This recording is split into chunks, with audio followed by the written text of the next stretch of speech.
За төсөөлөе хэдүүлээ тий. Одоо жишээлбэл юу гэдэг юм хамтарсан засаггүй цаашдаа явъя гэж шийдвэр гарлаа гэж бодъё. Эсвэл ерөнхий сайдын одоо ажлаа өгчлөө шийдвэр гарлаа гэж бодъё. Ямар нэгэн байдлаар шийдвэр гаргахад парламент руу орж ирнэ. Парламент дээрээ бид нэр конопороо тогтоон барих боломжтой гэж үзээд энэ ажиллагаагаа эрчимжүүлсүүлийн 2 хоног үнэхээр эрчимжүүлж байна.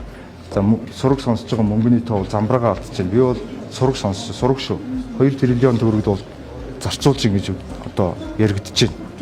Арчуултын тулд одоо ингээд нам нь хэдий шийдсэн ч гэсэн тэр чинь эргээд их хурал шийдвэр гаргаж шүү дээ. Эцсийн шийдвэрийг. Одоо жишээлбэл ерөнхий сайд өргөдлөө гэж бодоход өөрөө одоо ажлаа өгье гэдээ өргөдлөө өгөөд их хурал тэр чинь заавал хилцсэн. Их хурал хилцэхдээ их хурал дээрээ конопор аваад үлдчихэ гэдэг юм шийдвэр гаргах. Конопор худалдаж авч байгаа. Гişийг худалдаж авч байгаа. Тараага явж ийн гэж би сураг сонслоо. Ер нь бол энэ араа нэг тийм шин сонин болдоггүй зүйл ерөөсөө биш.